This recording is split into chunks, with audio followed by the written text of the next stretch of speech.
Hey everybody, welcome back to Sean's Gadget Kitchen. Today we're going to test out some gadgets you probably haven't thought about before. I've rounded up 5 of the most random but oddly useful kitchen gadgets that claim to make life in the kitchen easier. Let's see if they really work or if they're just guilty pleasures in plastic. Let's take a look at gadget number 1. Why? Because peeling a hard-boiled egg in 2025 is just too much to ask. Of course, we've all had trouble peeling hard-boiled eggs. On some occasion, maybe that little skin sticks there. You can't get the eggshell off. It can be kind of frustrating. And if you like hard-boiled eggs and find yourself peeling quite a few of them, this could come in handy. Well, maybe. We're going to have to find out. So, apparently how this works is you take the device, you put about a 1/4 cup of water in it. In this case, we are exactly with a 1/4 cup of water. We're going to put the egg in it. You put the top back on. I had to make sure that was firmly attached at the bottom. There we go. And then you're going to shake for a few seconds there. Smash this around a little bit. I can see some water flying out of there. I must not have it attached tight enough, but I'm sure when you do it, you will be much more careful. So now let's take this out and see if we're going to have an egg that is easy to peel. So far, it's feeling pretty good. Yeah, that shell's coming off. Wow, I think this one is working as promised. Perhaps shaking it around knocks that skin loose? I'm not really sure. But look at that. That looks pretty good. I'm going to call that a job well done. This next device or gadget looks like something you'd see in an old-timey diner. It is a honey and syrup dispenser. Did you ever take honey and you try to get it on your biscuit, or you're going to use it for a recipe and it's very difficult to get out and you've got gooey hands? Well, this could potentially eliminate that. It's about $18.95. It's got a little cap that secures there. And this is going to be a simple demonstration, but how I primarily would use this is for making recipes, and usually for a barbecue sauce or something like that, anything that calls for honey. So let's see if this is going to make life a little bit easier. We've got the honey coming out, seems to be dispensing well. I don't have gooey hands. I'm not shaking the bottle upside down, begging it to come out. Looks like it's coming out, although perhaps a bit slow, but I was going to say something about anticipation and it making me waiting, but I think that's something else. All right, I think that worked. That was good, and I really like this. I hope you do too if you buy it.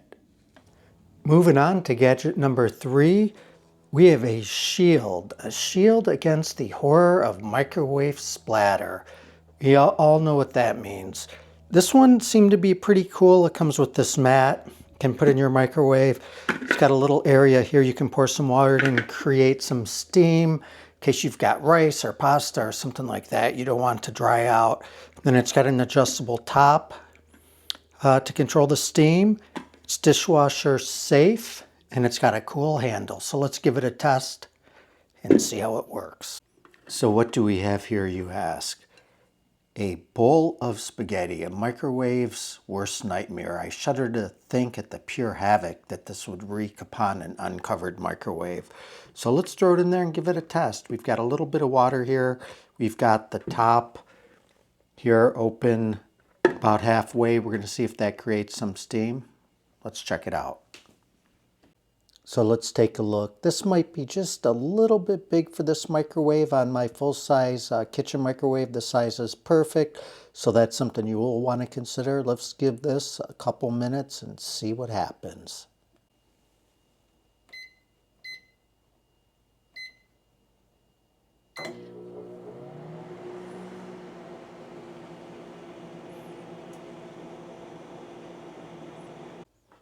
Hot and steamy, just like you'd like it.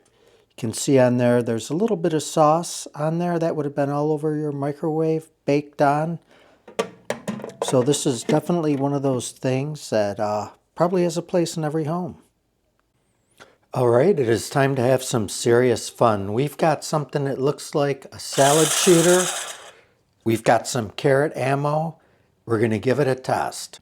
Probably the most interesting or fun thing about this device is the instruction manual. It refers to it as a electric handheld cooking stick, food chopper.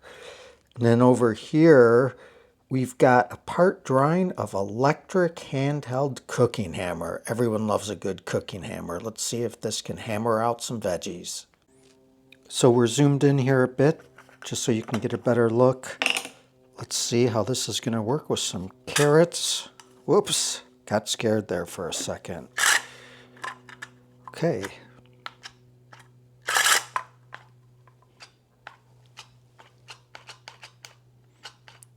Well, it doesn't really seem to have that much power because a carrot got stuck in there. So let's just help it out a little bit. I'll go in with the thinner side and see if that's going to work.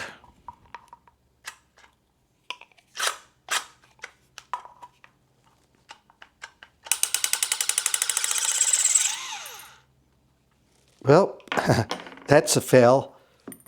Some of the parts came out, so much for the salad shooter. We did get a couple little carrots. Not too much there.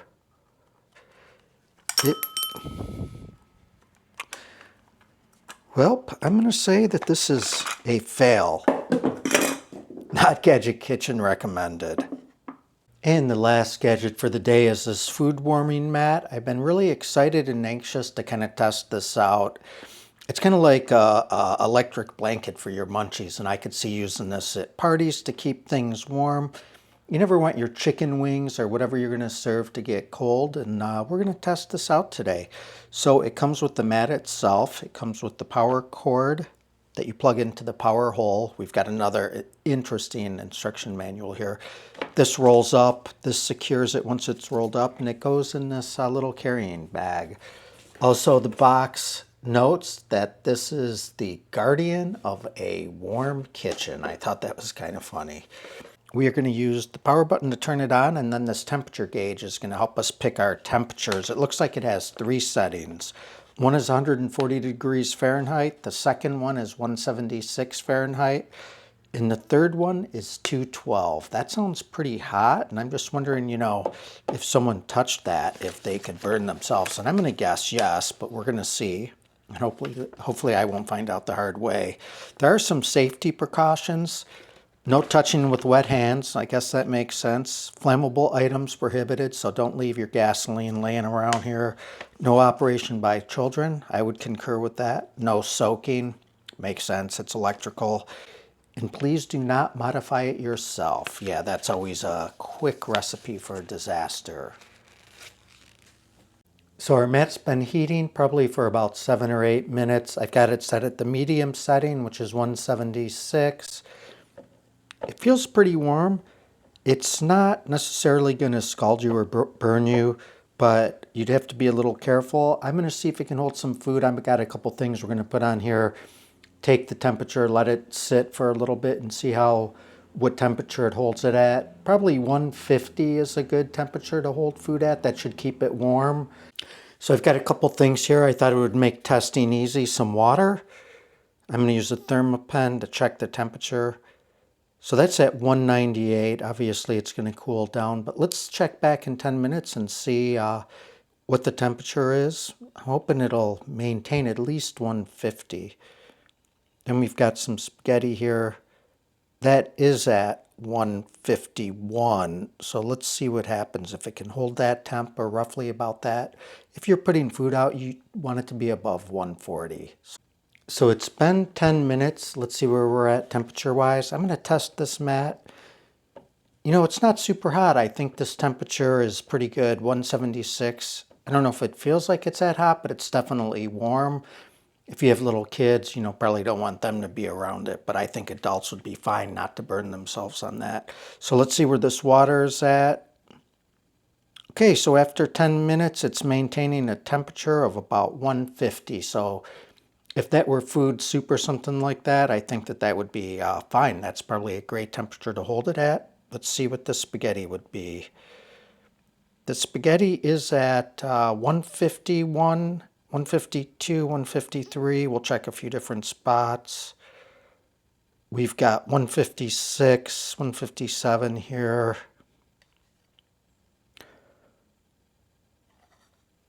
You probably can't see that, but that says 152. So I think that's great. This works really well at $21.99. I think that's quite a bargain. I've seen some for double that price. So there's 5 gadgets you probably wouldn't think to buy. Now that you've seen what they can do, let me know which one caught your eye the most. Go ahead and drop that in the comments below. Don't forget to like and subscribe for more gadget fun. You never know what we'll discover next.